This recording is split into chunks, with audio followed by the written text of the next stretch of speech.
Dale Robinson here, and I wanted to go live quickly to talk about a few things, mainly about how people continue to abuse black men and our voting habit, use it against us in a way that is absolutely false, grounded in BS, and nothing real. And what I mean by that is, I seen a poll today. Some came to my email from a group saying that had black men in North Carolina voted a certain way, Democrats would have won the state. Joe Biden would have won the state. And had black men voted a certain way in Georgia, Ossoff and whatnot might not be in runoffs. Here's the problem with that. People are using these polls, these exit polls, whatever they're doing. They're calling people or whatever, talking to folk with these instruments. And by instruments, I mean these polls that they created with these questions that are not culturally competent, asking voters for information that's not even one. Most of the time, they're not even grounded in the reality of these voters' lived experience and meaning. They're calling these people, asking questions, looking for short answers, not digging deep on these answers and what these words mean. This is important, extremely important, because a great example of this is if you ask some brothers in Brunswick, Georgia, so to say. I know this to be a fact, and I'm using it as an example because it's real life, and I won't say the people's name, but I was definitely in a Brothas Be Voting roundtable with some brothers from Brunswick, Georgia, at the beginning part of this year. And what I found out was the way that they use public safety is completely different than the way national politics or politicians and political folk speak about public safety. To those brothers, public safety had something to do with them being able to call the cops and not being afraid that they were going to get killed. Them being able to drive down the street and cops not thinking that they were criminal just because they were black, or their children being at college and they should be okay for their kids to dial the cops if those kids were in trouble. Now, the way that most people, political folk or policy people use public safety, it's about adding more cops to the police payroll. Now, why is that important? That's important because if you call and ask about conservative or politics around policing, and these brothers were to say that we need more public safety, automatically national pollsters are going to think that black men in South Georgia or in Brunswick, Georgia are conservative folk. When in actuality, that's not what they said. They were calling, basically, if you dig deeper, they were saying that they need to be community policed just like white people are policed. In order for black people to be policed like white people, that means we need less cops on the street. I'll say that again. Black people calling for the same policing tactics that white people receive is a form of defunding the police, because you're requiring less police officers. You're saying we are over-policed. So people can play politics with these polls and misuse them and misrepresent where black men stand and are on our policies and how we feel about our communities. But it's tragic for a lot of reasons, none more than the fact that it will cost black lives. That saddens me. That is the main reason I came on this live this evening, because I wanted to talk about the fact that we really got to call this out for so many reasons, because people are out here pretending that this is what's really going on. Furthermore, I think it's also important that we call a spade a spade. Georgia is where it is right now because of so many new brothers. And by new brothers, I mean people who don't normally participate in the electoral process chose to participate this election cycle. Say what you want to say, but there is no magic behind this. It is hard work and centering of black men issues, and not candidates and not parties, that prove that.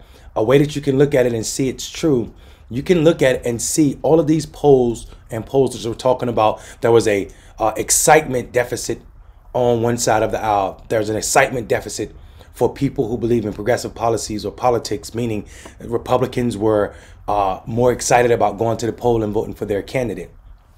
The problem we saw is 80 million people voted against Republicans this election cycle. 80 million. That's the largest number ever. Matter of fact, we had more turnout, a higher level of turnout than we've had in the past 120 years. How is that an incitement deficit? These pollsters were wrong. Part of it is their instruments. I'm telling you, they're asking questions, asking people if they were excited, asking black men if they're excited to vote for Joe Biden. They didn't say black men are not enthusiastic. No, we were not excited about Joe Biden, but we still voted. The question was not posed properly. You're asking people who living with their backs against the margin, are they excited to go to the poll and vote for yet another white man, an old white man? This is almost malpractice if it isn't malpractice. Black men aren't excited to go to the polls about a candidate or a party.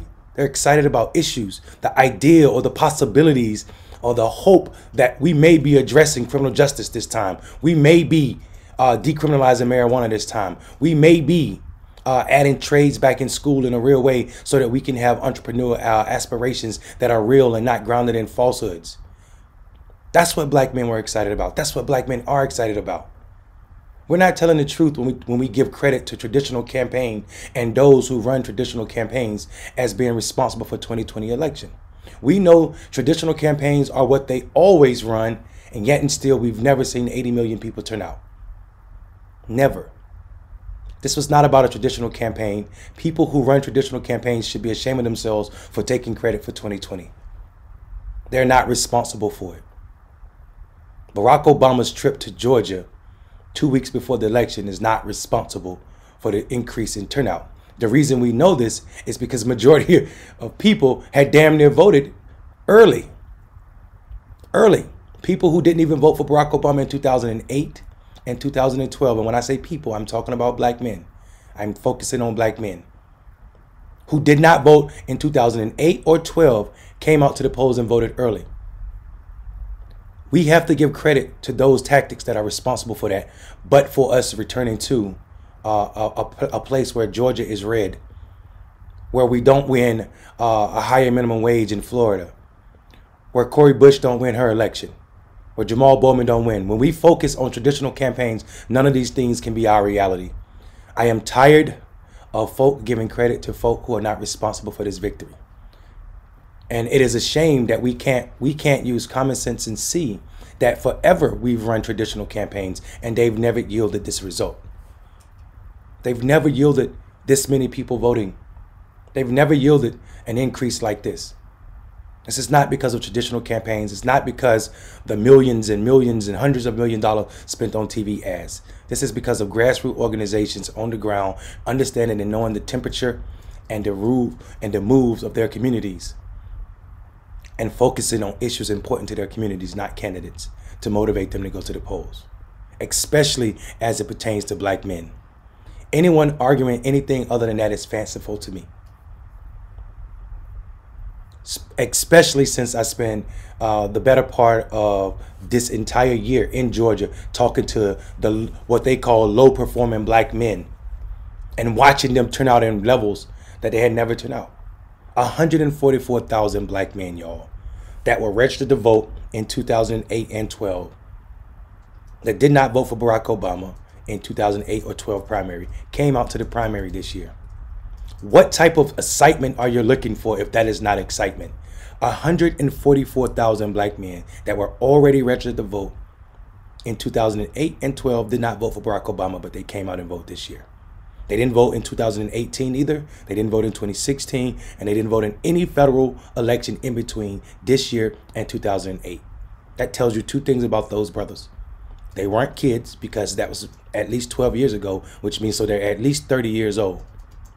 And it also says that there's no faith in the way that traditional campaigns present politics to them, because black men live on the margins more so than most people in this country. We make up the lowest rung of most social markers in this country. And to know that all of the problems that ail us are political problems, yet and still we do not participate in electoral politics, says that this country is failing black men and the way it presents politics. Our method tell the truth about politics. We tell black men elections are not the end all be all to our problems. They're not the cure for all that ail us, but it is a tool. It is a tool. and we start to explain that a presidential election is not the sexiest election. Those things that are plaguing black men are generally affected by local elections or statewide elections. So increasing black men's participation in those issues, in those elections, exciting them around candidates like Deborah Gonzalez. I'm sorry. I'm sorry. Did I say local candidates? Yeah. Candidates in Washington State running. Candidates in Georgia running. Local races that are expanding the electorate, that are focusing on issues and not centering themselves, are the reason we had higher turnout. It isn't because of John Ossoff and Warnock. They're running traditional campaigns. They've already started in the runoff to run these traditional campaigns. Yet and still, they will reap the benefits of all the grassroots organizations that are responsible for this level of work. That's fine. We need a blue Senate. That's fine. What isn't fine is the critique of black men that is being painted right now. This false narrative based on an exit poll or 2 or 3 exit polls that are trash and wrong about black men.